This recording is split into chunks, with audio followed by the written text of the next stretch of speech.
Morning and welcome back. I'm Mark Reichon. I'm the Senior Wellness Director here at the Mount Desert Island YMCA in beautiful Bar Harbor, Maine. This is part of our ongoing series on beginner Tai Chi, part of our virtual Y experience. So in our previous video, we did the opening moves of Beyond 8. And I believe we did what we call repulse monkeys. So the next move after that is a beautiful but somewhat complicated set of moves known as rush knee and push. Now, you'll notice that the name of this isn't quite as poetic and flowery as some of the other moves. It's very descriptive, however. So the move looks like this.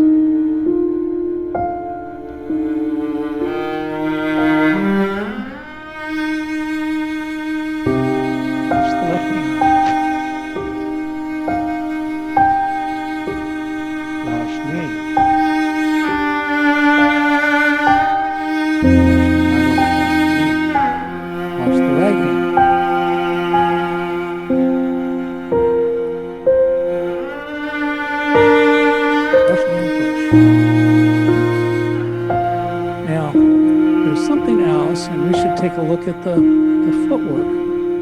This is the first time that we step out into what the Yang family and Tai Chi in general is known as a bow stance, as if we're stepping into a nice position where we have some stability and we can shoot the bow. A good friend and teacher of mine likes to describe the footwork here as if we're walking on railroad tracks. Now let's take a look here at this green line. If I were to take my steps in such a way that I stepped straight out, notice that my feet are both on this green line. I'm walking on a tightrope. Now that's a wonderful. Perhaps you're doing warrior pose or some better version of that. However, in Tai Chi, which is a martial art, that type of narrow base would not be very stable. So what we want to do is pretend that we're on railroad tracks. So if I here and I step in and step out, I'm going to step in such a way that my feet are on both sides of this line. If I take another step, perhaps, I step in and I step back out across the line onto the railroad tracks so that there's always this little bit of a gap between my feet, something that's known as the channel. Knee and push. We have just finished our repulse monkey. We've stepped in to what's known as an empty stance. An empty stance simply means as we shift weight from one side, the side of the body becomes full. This side becomes empty. It can be moved around with little effort. Empty stance. So when we finished our moves, we stepped out originally.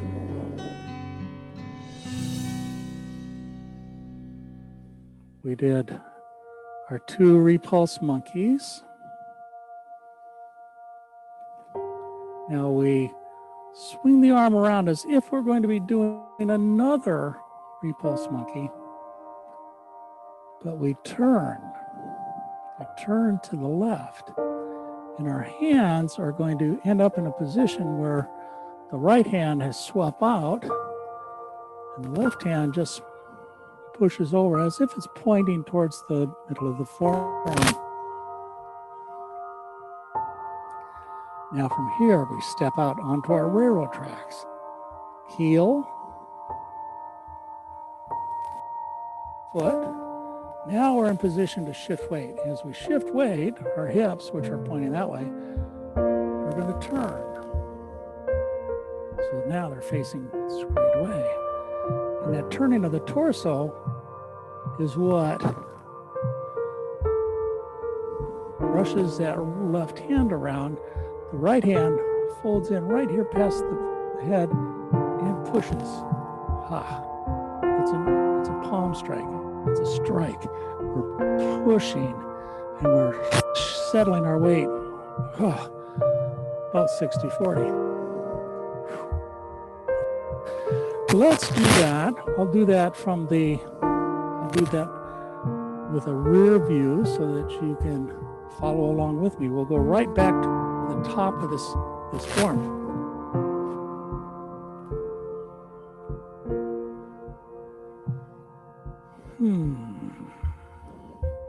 So remember, we sink ever so slightly. So now we have a fullness in our right leg.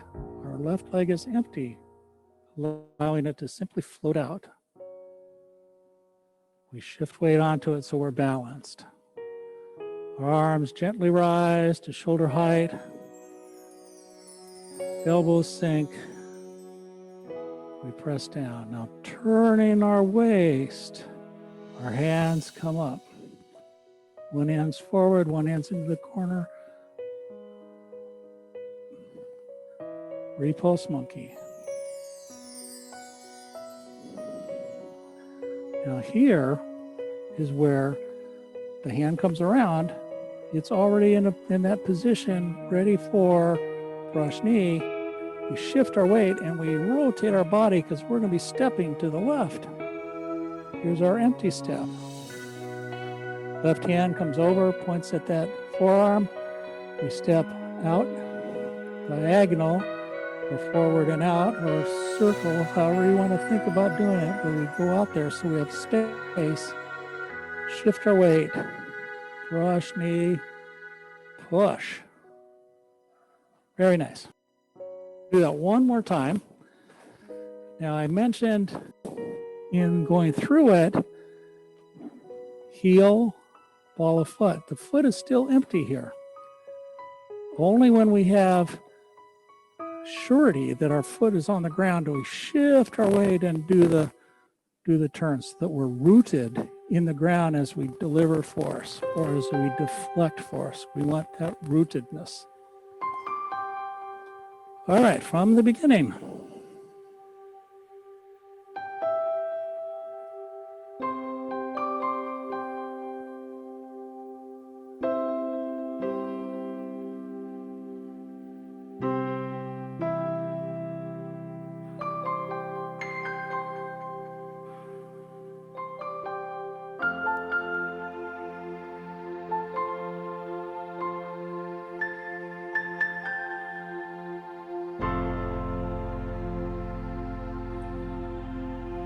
Nice. Now, we're going to do one more of those. But we're not going to do it in the same direction. We're actually going to turn around because I told you at the beginning that this is a form designed to be used in a small space. So we rarely go more than one step one way and one step the other. How do we get from here all the way turned around so we're on the other foot and going that way? Good question. Let's take up the position. Brush knee, push. Left hand is about waist level, out in front. Don't want to get that elbow too far back. We push. Beautiful. Now to transition, let me change angles for you here. Shift my weight back. I'm going to turn to the front. And my weight is on this foot.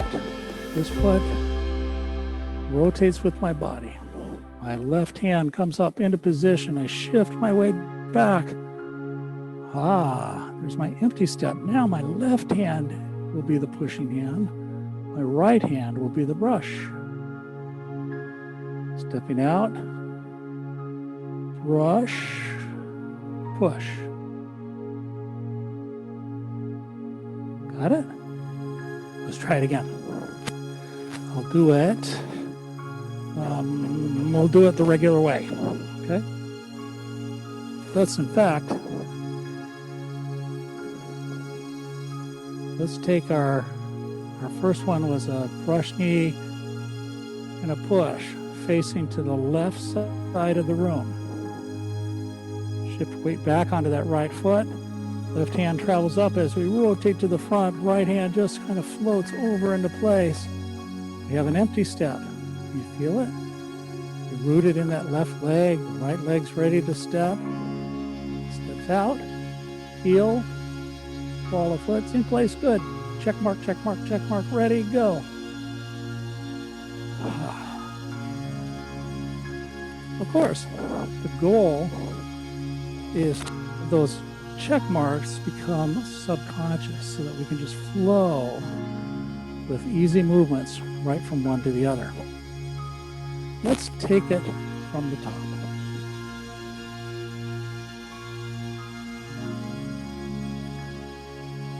And begin.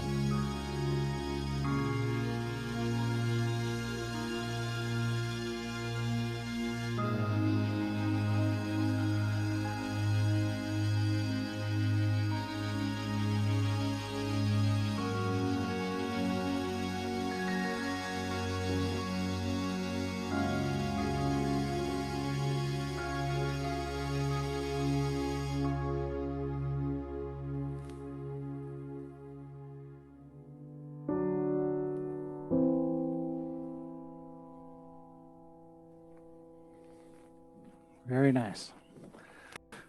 We'll do it one more time. I'm going to do it mirror image this time. So I'll be facing you, and if you just, instead of me stepping to the left, which looks weird to you, I'm going to step this way, but that should be matching as if you were in a mirror.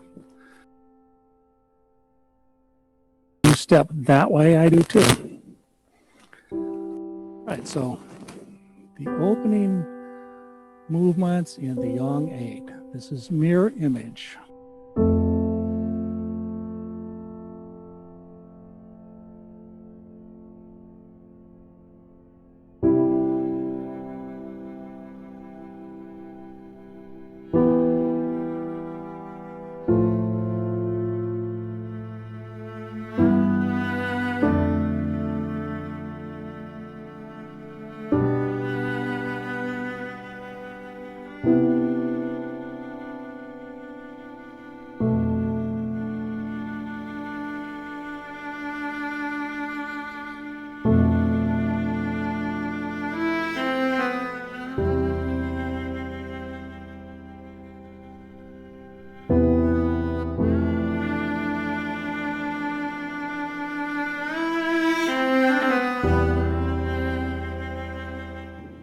Is our lesson for today.